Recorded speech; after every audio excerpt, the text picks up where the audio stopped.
team. I think it's time to talk about one of the things this bike has is somewhat unique, at least from a standpoint of it's pretty much brand new, is the new XT Di2 wireless. So I have ridden AXS, both the regular one and transmission, for this last several years, kind of like just everybody else.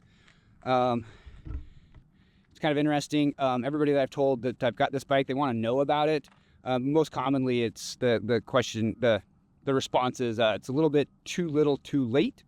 Everybody's already switched to AXS, and they're kind of just, 3-4 generations in. They've just recently, year and a half, 2 years ago, they released transmission, which is huge.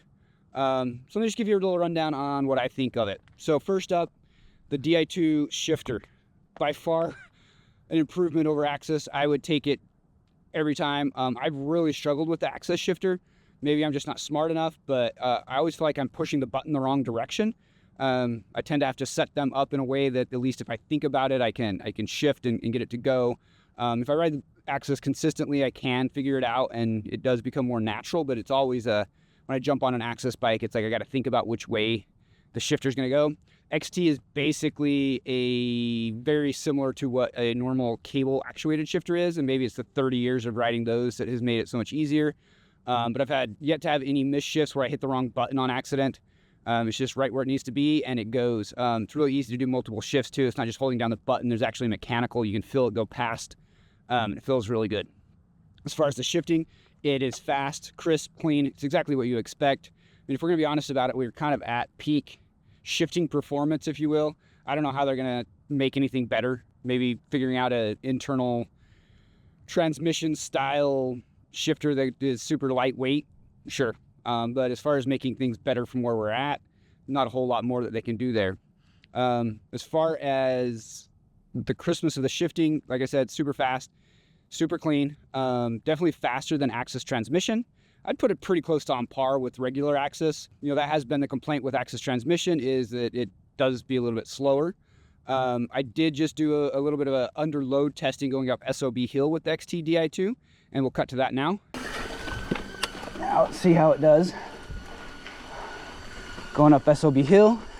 This would be a good contrast for the Di2 versus AXS, especially the transmission. The transmission, I can kind of just go into it with a hard gear and in the middle just shift. We'll see if this can do the same thing.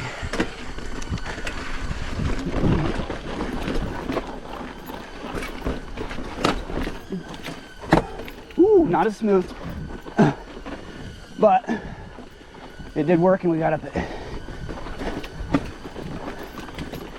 Ooh.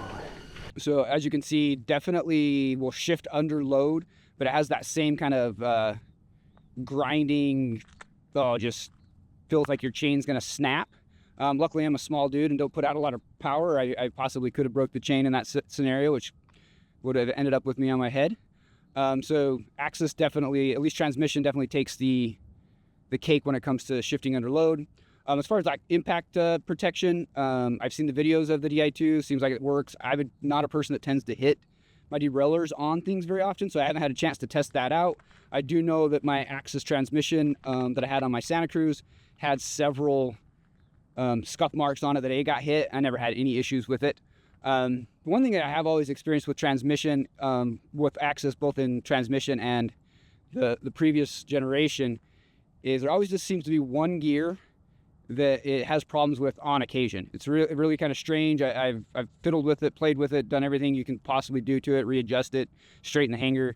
And it always just seems that on occasion you'll just have that one gear that you'll shift into and then you can't get back out of. Definitely have not experienced that with the XT at all. Every shift has been super clean, super crisp.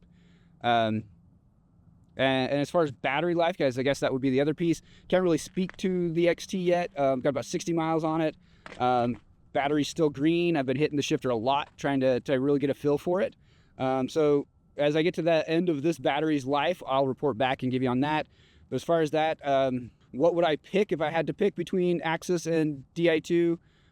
If I already had AXS, there's no way I would pay to upgrade to Di2. But if I was picking between the two, I was buying a bike that had the option of both, and the price was similar, I would opt for the Di2. Just the shifter in of itself is huge for me. And I think that would be the piece that takes the cake. Very impressed with it. Exactly what you'd expect. Like I said, we've reached peak shifting performance. If you can't make a bike shift at this point, then you're not even in the ball game. And Shimano's always been able to do that. So kudos to them for finally coming out with something. And I'll report back on the battery life as I get to the end of this one.